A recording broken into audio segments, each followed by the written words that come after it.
Hey, everybody. Thank you for joining us for today's episode of Certainty Talks. On this show, we talk about certainty, a topic that feels more important today than ever before, but all in all, always an important topic. Today, we've got my good friend and business partner in the Whale Club here, Paul Sparks, not only a successful real estate investor, but also a certified certainty advisor. And we run this show because a wise man once asked the question: if you look at the last 3 years of your business, by months, and turn all the negative months into zeros, what would happen to your bottom line?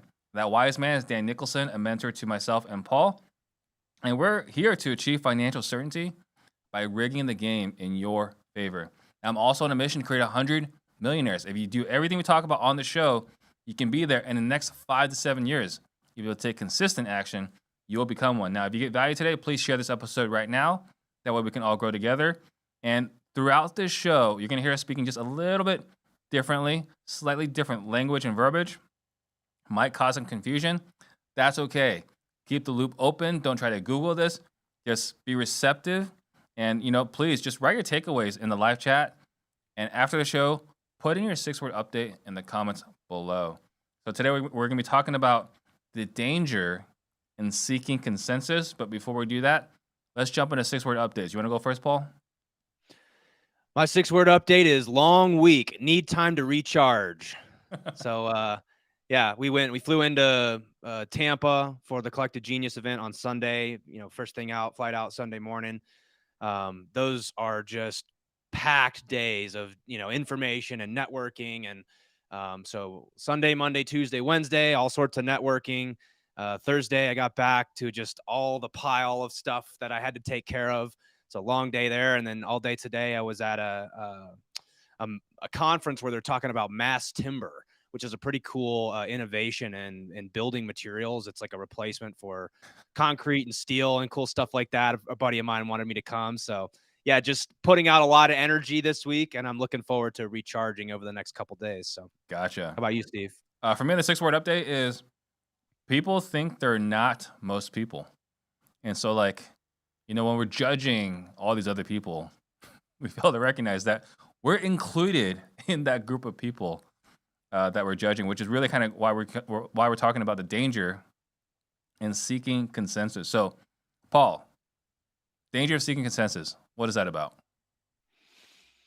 Well, there's certain. I think we're just going to pull this apart in a bunch of different ways and talk about it from a bunch of different angles, but.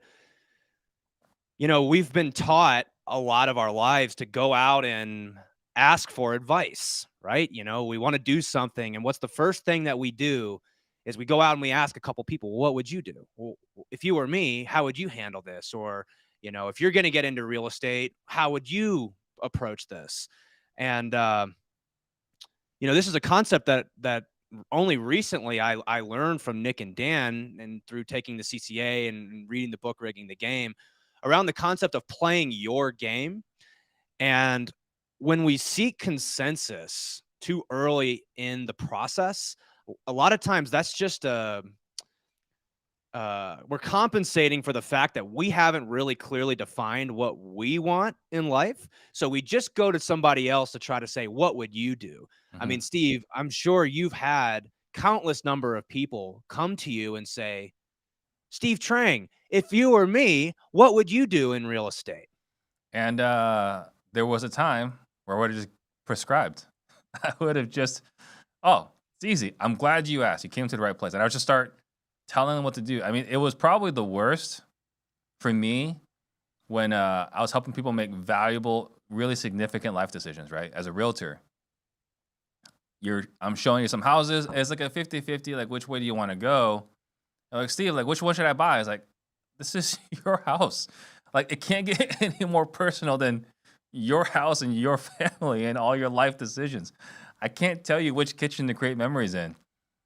But, I also knew if I didn't help them pick, they weren't going to pick. So I had to help. I had to make that decision. But it was always the ultimate for me of preference versus binary is which house should I buy?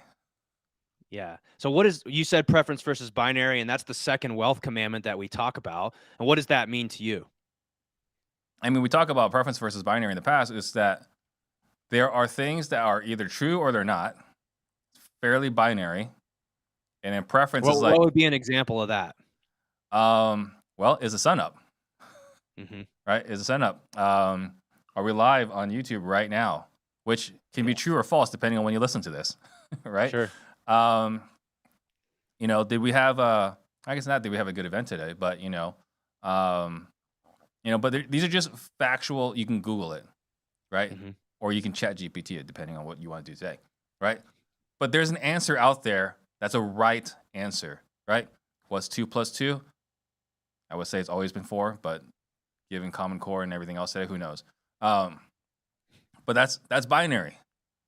Preference is, like, what's your favorite color? Or Paul, can you pick my favorite color for me? Mm-hmm. Yeah.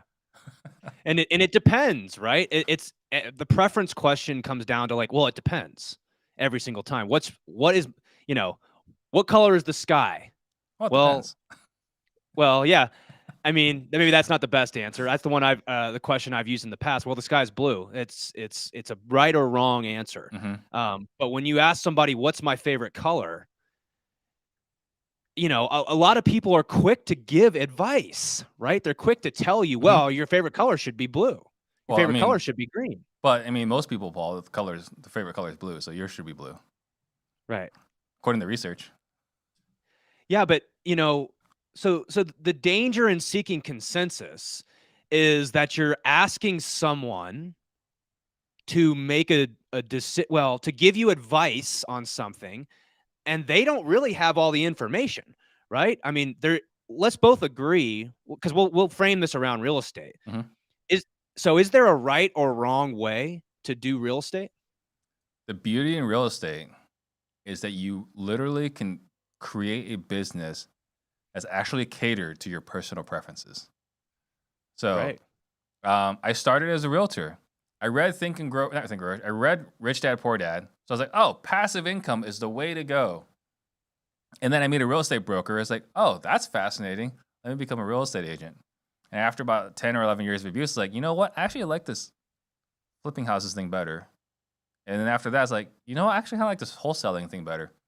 But I didn't know what I wanted until I had been doing this for quite some time. Took a few years to realize I actually don't like being a realtor, turns out. I mean, there's a lot of that's not being considered when you ask that question. If I was to come to you and say, well, hey, I want to get started in real estate, I'm sure a lot of people ask you this. Mm-hmm. What should I do? And again, which is frustrating for them to hear. Exactly. But what you're really doing is you're pushing it back to, and we've talked about this so many times on this show, the solvable problem. Mm-hmm. And there's a reason why we talk about this so often, is because so few people actually have clarity on that. I'm not talking about setting yearly goals. I'm talking about, like, what is the problem you're actually trying to solve in your life? Mm-hmm. And first of all, we got to get clear on that. So right now we're going through the next group of whales. I think there's going to be actually like 24 starting next week, which is great. Awesome. But the very first question that we're talking about is, what's the problem you're trying to solve? Yeah. And without having clarity on that, it's really difficult to try to pick what strategy or what way you should go. And I think that's also frustrated me in the past, because now that I look back, I can see that most people don't think that they're most people. Like you said in your 6-word update, yeah. Most people think that, at least the people giving advice think that, well, I've figured it out, right? I know the best way to do this. And they're quick to give advice. Here's what you should do. Mm-hmm. Now that's a blanket statement. Not everyone's that. Well, but on that point, right? Like, I figured it out. And really, the truth is somewhere in there. And the truth is, if you figured it out, you figured it out for you. You figured it out for you. And at this age, with this risk tolerance, with this cash position, with this cash flow position, with this net worth in this city, right? Like, there's so many things at play here. Because I was actually on a panel at the Arizona RIA, this a few months ago, And the lady's like, I got stuck with this flip. What should I do with it? Should I turn it into an Airbnb or try to sell it at a loss or what? Right? And on this panel, there's me, there's a flipper, there's a buy and hold guy, and can't remember what the fourth guy was. I feel really bad about this. But three of them gave like very specific advice, which sounded like advice they would have given themselves. And my answer, which is totally unpleasant on a panel, is like, I don't know. I don't know the first thing about what's going on in your world. So the answer really depends on what is your cash position? What is your monthly income position? What is your risk tolerance on running an Airbnb? What is your history of running an Airbnb? I asked all those questions. I don't think I don't think anyone was satisfied with my answer, but that's the only answer I can give now, knowing what I know. Open loop stuff. We talk all the time about the danger of trying to close loops too quickly, because that's what we want. We just want resolution. Just tell me what I should do so I can go out and get some relief from this anxiety that I'm feeling. But what we know is that, there are a lot of binary yes or no, right or wrong, 0 or 1 based questions out there. But most questions are preference based. And the answer is, unfortunately, it depends, right? And we don't want to hear that. It depends. And so let's talk about, some examples of preferences. When we say that word, I think I want to bring some clarity to what we mean by that. So like, you just kind of alluded to it there. But like, what's your risk tolerance? How does that factor into decision making? Are you someone that's got a really high risk tolerance? Well, then certain strategies might better fit your personality. You got a really low risk tolerance, then doing a pop top may not be your best strategy. Yeah. Right. Well, I mean, like if you were in San Francisco, you're like, I want to do deals in my backyard. What should I do? I would definitely not recommend Burr. Right? It just is not going to be, it's just not going to be a model that makes a lot of sense. I mean, I think if we were to say, like, based off what I've learned, the absolute worst violation of this principle, I would say, is Dave Ramsey in debt. Right? He's like, no one should have debt. Debt is bad. But he's also a person that got crushed by debt at one point in his life. But he is prescribing a debt-free lifestyle for 100% of America when that is not true for 100% of America. And you said the word should, which it triggers me. I'm like, oh, don't tell me what I should or shouldn't do, because you don't understand my preferences. You don't understand another one would be strengths and weaknesses, right?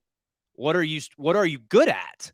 When I ask that question, should I do cold calling or should I do direct mail? I don't know. Depends. What would that depend on? Cold calling or direct mail, it depends on what are your resources like. What's your budget? Can you take calls at all hours of the day? If you're cold calling, really you're only taking leads during the hours you're cold calling. If you're doing direct mail, you better be attached to your phone 24/7, right? So you have systems in place to deal with all of that. You have the KPI metrics, because direct mail is expensive, super lucrative and profitable done right, super expensive and costly if done wrong. So, how good are your systems? How good are you? You have 6 months of reserves for marketing, right? If you don't have at least 3 months of reserves in marketing, you shouldn't start direct mail. So lots of questions asked there. So like we talk about it, right? Like the danger, or, how we resolved it. But so what is a situation that you've experienced where you felt like seeking consensus set you back in one way or another? Man, I hope this doesn't rub too many people the wrong way, but I'm just going to tell it like it is from my perspective. I was a sales guy for about 8 years before I got into real estate, and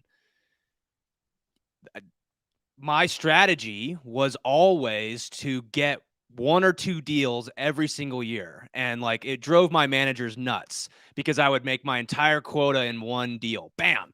Right. And that was just my style. I don't know why that was the case. I just sort of gravitated towards that. In fact, at my old company, they called me the whale hunter because like everyone out there is catching fish on the reg, but like Paul's out here building this, thing to take down this one whale. And it has a lot to do with my risk tolerance, right? Like if that deal didn't go through, that's going to be a really tough year for me. Yeah.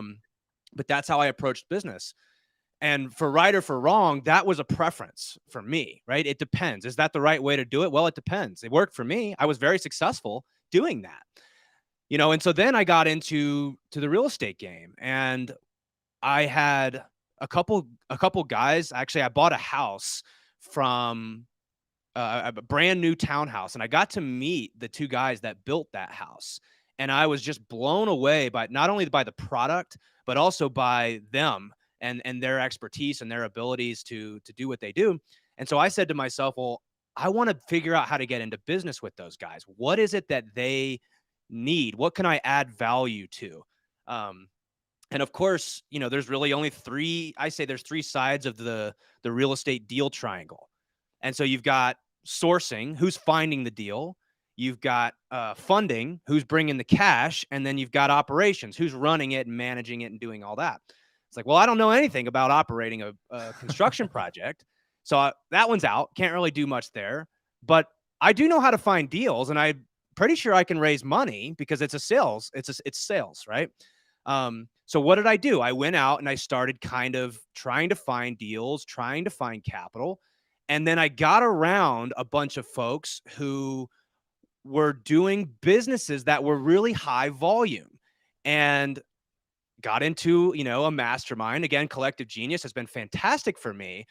But what I did is I got trapped by watching all these other people build these businesses. Turns out I actually hate that business. I don't want to do volume. I don't want to do 5, 10, 15 deals a month. I don't even really want to do 3 deals a month. I'd like to do 1, maybe 2 deals a month. But because I got trapped in asking, an entire community, well, what should I do in my business? They were giving me all sorts of fantastic advice, but for someone else, right? They don't know my preferences. They didn't know I was the whale hunter. They didn't know that I'm not a very good sales manager. They didn't know that I need really simple businesses, because when it starts getting really complicated is when I start losing interest. And so I had to unwind that significantly. And starting about the middle of last year, I realized, oh my God, I've been building a business based on seeking consensus from other people. Here's what I would, or what they would do, but it's not what I would do. Once I got clear on that, what the problem I was trying to solve, what my preferences and biases were, I'm now able to start, getting back to my strengths, which is doing bigger deals and big rips, right? As opposed to a lot of small deals stacked up. Again, that might fit somebody else's skill set and preferences much better. It just doesn't with me. Yeah. I mean, I think for me, it was really cool. We're talking about Collective Genius. There's a guy in there, Eric Petersen, who I look up to tremendously. And he and Phil in San Diego, they run like the best like operations for recruiting, right? Like they have the best recruiting onboarding I've ever seen, right? I would even argue outside of real estate, And I was like, Eric, can you just do me a favor? I just want to learn a little bit more about myself. Can you send me whatever tests you have everyone take before you even interview them? And he did. And I took it. I looked at it. I was like, well, that's an interesting. I'm not sure how I feel about all these results. And I asked him, I was like, hey, what do you think? He's like, well, I would never hire you. It's like, okay, what does that mean? He's like, you're unemployable. I would never hire you to run sales. I would never hire you to lead any division. I was like, wow, that's extraordinarily direct, right? He's like, but I'll tell you what, I'd be happy to partner with you in any business venture. Like, okay, well, there's something promising there, right? And basically what he said was, my need for autonomy is so freaking high that I am unmanageable, which obviously is the case, right? And so when we talk about preference versus binary, or what consensus, what consensus looks like, this is not quite consensus, but it's like 99%. And 99% is go to school, go get good grades, go get a job, go work 9 to 5, retire at 65, right? And there's nothing inherently wrong with that message. I think it's a good message for at least 90% of the population, but it's not for 100% of the population. And it's a generalized message, right? yeah, For the average person. But like, if you're trying to live a above average life, you really shouldn't be taking advice built for the average. It doesn't mean that they're wrong. It just means that like you have to consider the context of who's giving the advice, right? And your own solvable problem and your own biases and preferences and all this sort of stuff. Man, I'm so glad you brought that example up, because how many of us were told you got to get that, 4.0 in high school. Why? So you can get into a great college. Why? So you can get a great job, obviously, and work at a great place so that you can make a bunch of money and you can retire at 65. Right. And our parents weren't wrong telling us that. No, they were not. They were wrong. I shouldn't say they were wrong, but like they're right in their case. That may have been what they did. And now, of course, they're, giving it's advice. what they desired. It's what they desired for them, for sure. And I think, going back to, so that's where like, things can go wrong. And it's not like it's terrible, right? Like I don't regret it. I didn't like leave college with all this massive debt. It was just like, so many people are like, so you went and got a master's degree, and went to go work for Intel, and you did all these things, and you're just going to throw it all away? It's like, or I'm going to throw away the last 70 years of my life trying to, like investor frame, knowing what I know now, would I do this again? Like, should I just be an engineer for the rest of my life? Because that was the consensus, right? There were only 2 people that told me to quit my job. Everyone else is like, you should definitely stay at Intel. You're making a lot of money, and you're not working that hard. That was the overwhelming consensus, right? So, but yeah, I mean, that for me, that is an area where if you want everyone to agree, or was it the way Nick and Dan put it, is if you're along with the ride, not their words, but if you're along with the ride with consensus, then you're going to get mediocre results. That's right. If you're asking for generalized advice, you're going to get generalized results, average results. So, do you think that extraordinary people that do extraordinary things are taking advice from the average? No, they're not. Yeah. Well, I mean, I don't know. Elon kind of is on Twitter. He's just doing his little Twitter polls. Well, what does Nick and Dan say? That like the majority of people that are, they were weird before they were eccentric, right? Yeah. The weird people aren't sitting out here saying, well, what should I do? What would you do if you were me? They're making their own decisions from their own operating system.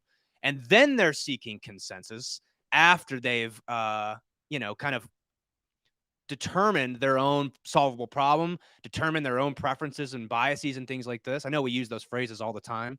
But the idea is like, it's like know thyself, right? Sun Tzu in The Art of War, he says, know yourself and you can fight 1,000 battles without peril, or something like that. Yeah. The point is like, how can you go have incredible, extraordinary success if you're constantly asking other people what you should do? And these people at best are only going to give you generalized advice. With good intentions, right? Like, just to be clear here, like no one's lying to us, right? It's just good intention. So let me ask a question this other way, right? To kind of like drive home this point. So Paul, the average American male is about 5'10". So do you buy the average shirt for the average American male? It would be a belly shirt for me. So no. Right? You're 6'2"? Yeah. Right? So the average shirt in America would probably be a little uncomfortable for you. Yes. Yeah. So I think you had some other examples too to go through. I do. The one that really hits for me is, should I build I think the danger here is like, I didn't overtly ask this question. I just started getting around other people that were building a certain type of business. And I guess I want to clarify and say all the things that I've learned in masterminds and all this sort of stuff is extremely helpful. It's not like it's wrong, right? This is always, it depends. None of this is binary. It's all preference based. So I learned a lot of strategies to build businesses that I don't actually want to own.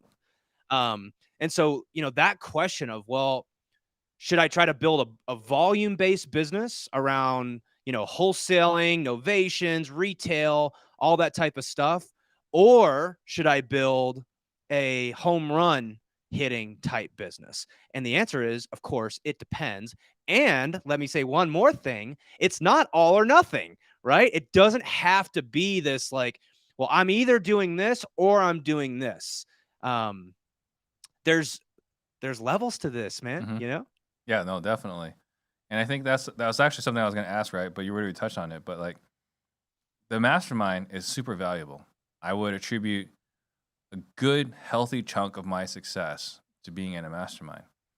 All we're saying is first, be aware of your own biases, your own preferences, and then sift and sort, right? Does this apply to me? Would me adding this marketing medium get me closer to my solvable problem? Does this Mhm. Is this something that would be in alignment with the lifestyle? That's what we talked about yesterday on Part in the Disruption, right? Like, if you want to get into wholesaling, if you're listening and you haven't started wholesaling, you want to get into wholesaling, ask yourself the question: does what these guys talk about align with the lifestyle that I want? Right. Right? Because if it doesn't, then you shouldn't do it. Like we're fortunate to live in a country where you shouldn't have to do something that you're miserable doing. Right? You can Yeah. find something, you can do something that makes you fulfilled. This isn't chase your purpose, chase your passion. I think those are all great things, but that's just too simple of a statement. There's a lot more to it than that. Yeah. Well, and let me just like I'm extremely biased. So you might be listening to this and you may not struggle with this. So I'm speaking strictly from my perspective. I have an unreasonable tendency to skip, collect, and analyze. You know, we've talked about CASE, collect, analyze, strategize, execute. It's an acronym to help us like hopefully make less mistakes, right? And the reason why this happened to me is because I didn't take the time to identify this glaringly obvious bias that I carry, which is like shiny object syndrome is another way of saying that. Or you could just call it in another sentence like get rich quick, right? You hear this strategy and all of a sudden you're like, "Ooh, I could probably do that. I think that I could make some money doing that." The And so inner you just do it. squirrel, the inner squirrel is really powerful. The inner squirrel, that's great. I have a terrible inner squirrel, and, you know, he never shuts off. He never shuts off. Even when I think that I'm, like, reasoning from the bottom up, I I have to have people like you and people like the folks in the Whale Club to be able to be like, "Dude, you're doing it again. You're jumping right to strategize and execute, and you haven't considered how does this fit with your solvable problem? What rules do you need to and so the answer really is like, what rules do you need to define up front so that you don't let this happen anymore? So one of the things that I've done now is anytime I'm going to a mastermind event, I am like furiously writing down what my solvable problem is, what the rules like you are only allowed to do one thing that you hear here. And you've got to run it through the four lenses that we talk about in CASE. I don't know if we want to elaborate on that today, but the point is like you have to figure out and get clear on your own biases up front. Because if you're like me, you're just going to be like, "Ooh, squirrel," and see that shiny object or whatever that thing is, and you'll start chasing it. But again, identifying that bias has helped me. Doesn't mean that I'm not subject to it. Just because I'm aware of it doesn't mean that I don't make that mistake over and over and over again. Yeah, I mean, I think that's one of the biggest things is learning about ourselves. Because I shared about it last week, right? It's like this idea that just because we teach it, just because we've learned it, just because we've gotten better at it, does not mean we've mastered it, right? Like the mistakes I've made, I look back and it's just laughable. It's like I did that again. I can't believe I did that again. Yeah. What are some questions, or I should say, what is a decision that you've had to make lately Hmm. that was by conventional wisdom not the right, quote, right answer, Hmm. but it was right for you? And how are you able to identify that? Hmm. Well, I could say for sure, without a doubt, it was cutting marketing last year. Everybody said cutting marketing is a mistake. And by the way, on the outside looking in, I would generally say cutting marketing is a mistake. right? So I would say there was two of them actually. One is we cut marketing, and B, we didn't let anyone go. I would say those two things are the ones that went completely against the grain, right? Because you and I were on a call where a very well-respected person said, "You got to cut expenses," right? But the expenses he cut were people, right? And I'm not saying that's the wrong way to do it. It's just I don't like. I have a really hard time letting go of people that I feel like I owe them. I need to take care of them, right? And that is not a common mindset, but it's something that for me, I don't know why. I just feel like I have to take care of everybody. So Yeah. I think there's that. And then cutting marketing. Everyone said you're insane for cutting marketing. Now is the time to double down, right? Market's cold, everyone's scared. Now is the time to double down.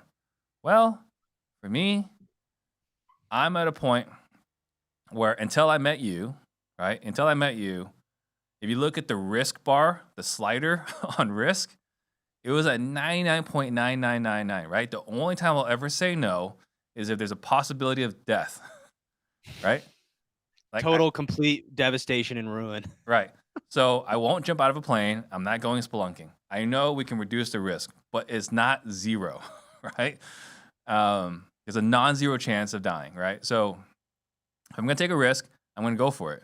And it wasn't until I met you, and as a result, met Nick and Dan, and learned about solvable problem, and giving myself permission to reduce risk. Because until I met you guys, I was always willing to just keep going. Like double down, triple down. Let's go, right? And so, for me, as the market shifted, and I was learning about solvable problem, don't get blown up, this and that, I said, for me, it is more important to survive this winter than it is to be gobbling up market share.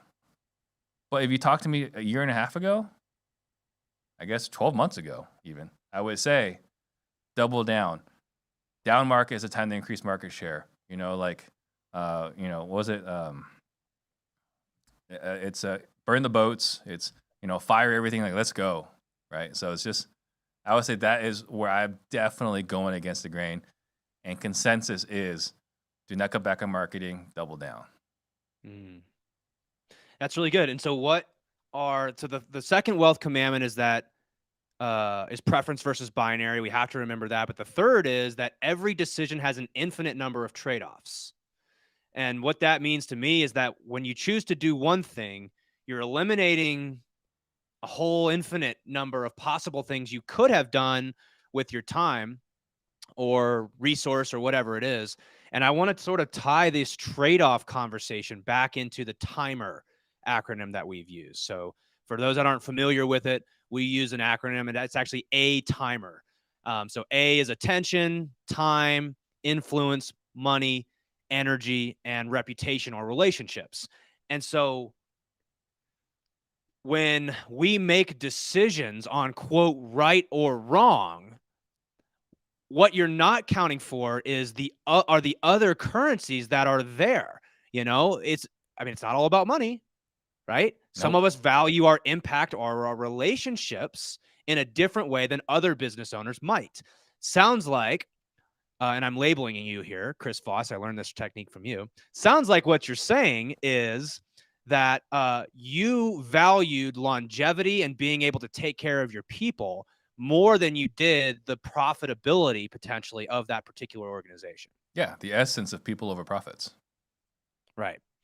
And not everybody sees business that way. Yeah. So when you ask, what should I do? What they're going to do is they're going to tell you their preferences, which is like, you should cut expenses. You should fire these employees. You should, batten down the hatches. There's big storms coming. Yeah. I can't tell you how many times I heard that. Right. And that may be true for them in that context, but they don't know what you're optimizing for. Exactly right. Right. And again, we were talking about earlier, like you're answering questions based off multiple factors, one of which is market. I took this into account, right? I think Phoenix is one of the first markets to get hit. And I genuinely believe that Phoenix will be one of the first markets to see sunlight, right? When things turn around. And I am just weathering the storm for that. Yeah.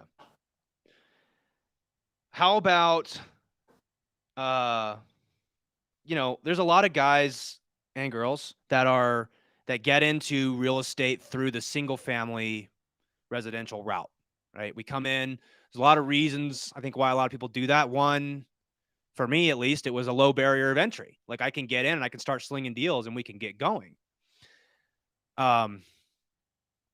But there's this next level, right? That Mhm. then you start learning about, and you see these guys that are playing at a whole different level, and it's the commercial world, it's the multifamily world, it's the capital raises and all these fun phrases and words that make you sound smart. And like I'm dealing with this kind of pivot. I wouldn't say pivot, but just like point in my life where what I'm saying is I'm not positive the single family realm is going to actually help me do the types of deals and align my life with what I'm doing right now in single family. It's a grind. It's a Mhm. lot of work to Oh do yeah. this volume. And what attracts me again as the whale hunter to these larger deals is that you can make big rips. I mean, you can make 500,000, 500, $1 million. I mean, I was with Chandler Sane last night at dinner, and he was telling me all about these premier guys who were pulling in like tens of millions of dollars a year in that market. Mhm. And the first thing I've like, my squirrel brain is like, ooh, more money. Yeah. So I am now starting to go right back through the beginning of this process. And thank God I have, this book, Rigging the Game, and Mhm. this operating system and a community now in the Whale Club that can actually help me make these decisions, because more is not always better. And I'm just right in the middle of this process trying to say, well, what would that look like? And let's not try to seek consensus from all these other people, but like, let's get clear on, well, what is it that I want? What is Right. my solvable problem? And then we start to reason through like, okay, then what are the best strategies to actually help me accomplish that? Yeah. I mean, definitely, right? It's an opportunity. I see a lot of people do it. I mean, I'm friends with people that do it, right? And I can definitely pursue that opportunity. So the question is, what am I willing to give up? And those are the kind of questions I've asked myself, right? Um, I have, and this is a preference thing, right? Like if I want to go in this direction in the multifamily, not that there's anything wrong with that at all. I think that's definitely an amazing opportunity for a lot of people. Here are the questions I have to ask myself. Do I enjoy raising private capital? Do I want to go uh, refocus or shift the priorities of everyone within our organization? Because it's not like we can do single family and multifamily, or we could, but probably not the best way to handle it, right? So we're going to shift all our focus, and then are we prepared to really abandon our wholesaling community, which I've been leading for 4.5 years, right? Because that's talking about like we didn't want to let go of a bunch of people. I kind of feel like, and this could be completely ridiculous, like attached to this community. Do I want to like, hey guys, it's been a fun run. I'm no longer doing this. I'm going over here, right? Yeah. So Well, those are part of the considerations questions I've asked myself. mhm. I mean, what are the currencies you'd be giving up in the timer model? Well, definitely time, definitely attention, definitely money, energy, uh, relationships. Um, let's see, what was the one? I mean, influence. I would say I would Impact. give up all six. That's so funny to hear you say that, because like I think I agree with you. You making that switch, you'd be trading. You might make more money, potentially the Mhm. potential to make more money, Yeah, but you'd be giving up all this influence, all these relationships, all this, attention. I mean, think about how much attention you have in the single family space. right. You'd be giving all that up to just be like, sorry, I'm going to go after something different. Yeah. Right. But if you ask somebody in the multifamily space, they'll be like, oh, you got to get into multifamily, man. It's the place to be. hmm Yeah. I mean, Right. I think it's kind of like, um, you're about the age where all your friends have kids, and they're trying to convince you to have kids, Yeah. right? But then there's also the suffering that's associated with having kids, right? Because I see like my wife was telling me, oh yeah, her friend, she's going to Singapore, Vietnam, and I think Thailand, and there was another one starts with an M. Anyway, like she's going to all these countries. Like, and in my head, I'm like, must be great not having kids, right? Right. But then you have all these other people like that have kids. Like, when are you gonna have a kid? Like, it's life changing. And it's like the joke is like it's kind of like you secretly want people to suffer with you. Right. Yeah. I mean, that's such a good one. I mean, I'm definitely feeling that from a lot of our friends right now. Like, you got to have kids, or how about your parents being like, when are you guys gonna have kids? Yeah. Like, well, we're practicing, first of all, so leave me alone. But secondly, it'll happen when it happens. Yeah. Yeah. So yeah, I mean, there's just so much danger in like letting other people make your decisions for you before you've gotten clear on what it is that you want. And so I want to be clear. I'm not saying don't ask for advice. That is not the message here. The message here is that like it should not be your first thing that you do. And that is, I've found in my experience with my own life, I have a tendency to do that because I don't want to take the time to get clear on the things that I want, to get clear on, because I have such a massive, strong bias towards skipping, collect, and analyze. It's like, what would you do if you were me? Just tell me what I can do so I don't have to do any of that other stuff. Mm-hmm. And I can just go execute on what you think is best for my life. Right. And I think the other thing, so there's two things here, right? So you're saying definitely ask for advice, right? So again, it's not don't ask for advice. It's really two things. A, be very clear that you know what you want. We call it Solvable Problem from our good friend and mentor, Dan Nicholson, right? Go to riggingamazon.com if you want to check out that book, right? So I think that's the first thing, right? Being very clear on what you want. And then B, make sure you're asking the right people, right? Yes. It's not, you got to find someone, we say this all the time, right? Find a mentor that resonates with you. Find someone that's living a life that you want to live, right? So, you know, if you want a Lambo and a nice watch, go get coached by those guys. Don't listen to me. Yeah, don't listen to me, right? If you want someone that spends a lot of time with their family, right? I can help with that, right? You want someone that's doing pop tops and living with a lot of certainty, Paul can help with that, right? It's not don't get advice. Make sure you're getting advice from people after you know what you want, and B, that people are doing more or less or have the ability to help you get you what you want. Yeah, that's so good. It's just don't do it first, right? Because you're trying to ask a binary question. You're asking a preference question as if there's a right or wrong. There's the majority of times, if you can't go on Google and type in, you know, what should I do? Should I go into multifamily? Although ChatGPT might have a completely different answer than Google would. And so crazy world we're living in here, folks. Yeah.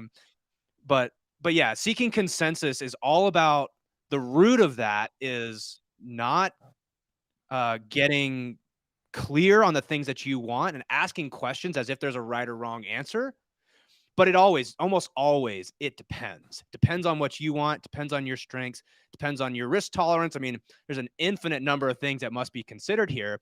And if you're asking somebody that hasn't done the things that you want to do, they're going to give you what they think is best. And it's generalized advice in most cases.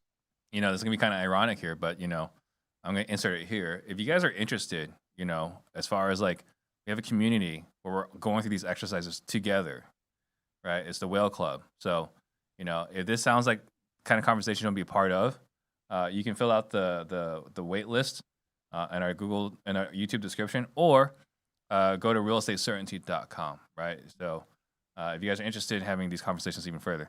So let me ask you another question, Paul. Should I use ChatGPT for my business? Well, it depends. And I'm so glad we went down this track, because it's reminding me of, I'm gonna ignore your question. We're gonna come back to it. Well, that question's popping off left and right? That's the reason why I brought it up. It is popping off left and right. And I will use another example to illustrate, and we'll come right back to it.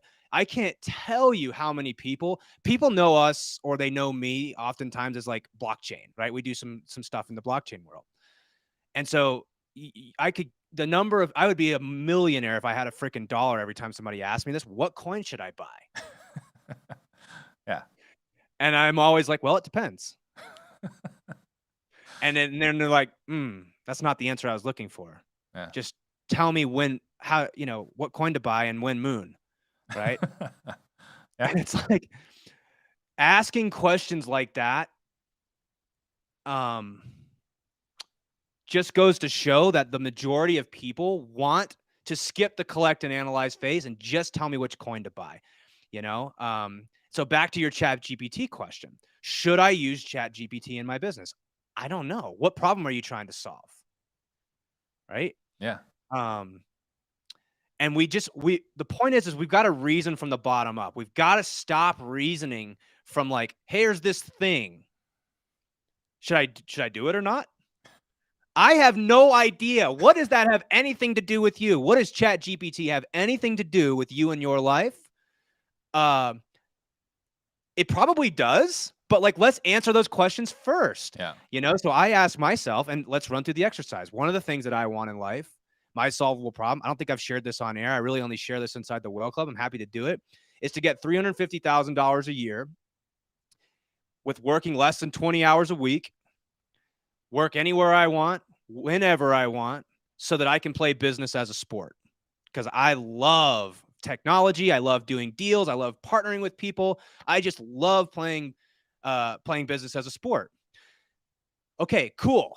What are your biases? The biases is to just be like, let's figure out how to implement this right into my business right now. Let's just go do it. Like, inject it right into my heart. Exactly.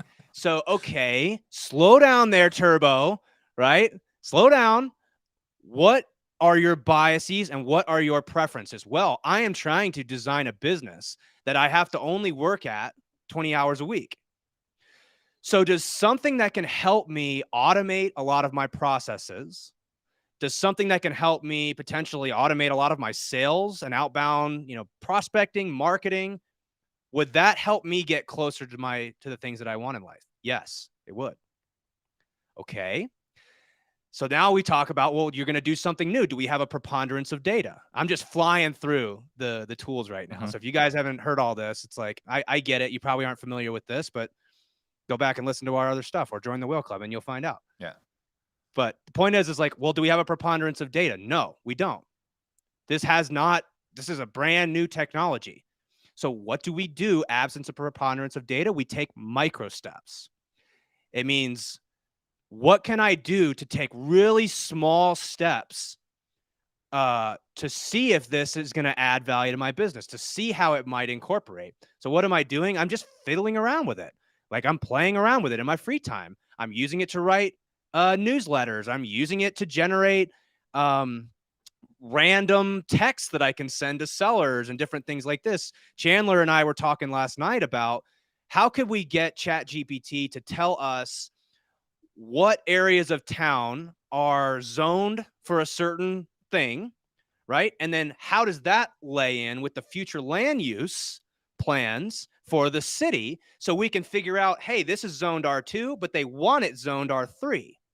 Give me all those names. Wow, interesting, right?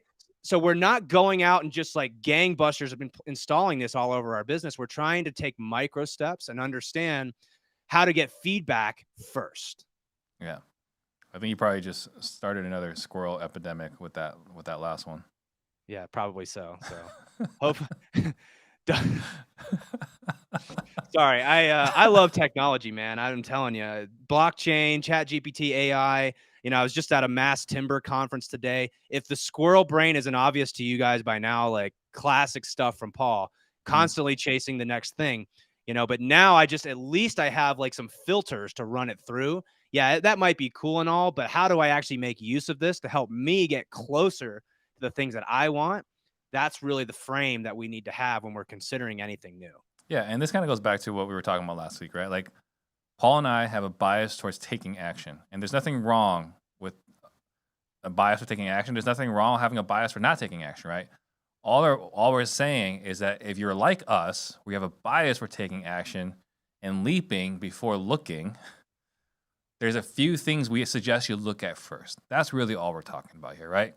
Yep. How can we make sure that we take a jump that's safer, not injury-free, not 100% risk-free, right? There's none of these things. It's like, how can we take it where the downside hurts a little, but if we stick it, the upside's amazing. Yep, exactly. So before you consider anything, before you consider asking someone else, what should you do? Just make sure you've gotten clear on what you're actually trying to accomplish with your life. And I get that may sound like a really daunting task. And that's probably completely another podcast where we talk about, what do I do if I don't know what I want out of life? What do I do if I don't have clarity on? And that used to like stress me out. Like, shouldn't I know by now what my You're a goal grown is, man. You should what know. my purpose is? Yeah. Well, what I found is that that's a moving target. Okay. So trying to be super rigid as if that's a binary thing, it's right or wrong. You either know it or you don't know it. Guess what? Even the people, my coach, Dr. Jeff, his solvable problem is still evolving, right? It's Yeah. it's what he calls the life lens. In different decades of your life, you've got different tendencies. Your biology has tendencies towards certain things. In your 30s, it's to what he calls acquisition, right? So when you're in your 30s, you're trying to your natural tendency is to want to acquire things. So the point is like, don't stress out too much about if you don't have clarity on your solvable problem. You do want to try to get something to aim at, right? We don't want to start making decisions where we're aimlessly wandering around, but realize that can change. Give yourself permission to change your mind. Give yourself position to adjust as you get more feedback. Yeah, exactly right. And again, guys, if you guys are interested, we do talk about this within the Whale Club with other peers that, are interested in identifying their solve a problem. And we're actually working through the exercise together as a community right now. If you guys are interested, go to realestatecertainty.com. Again, a big favor I'm asking, right? Put your 6-word updates in the comments. And with that, we'll wrap up here. And then we'll see you guys all next week. Bye, everyone.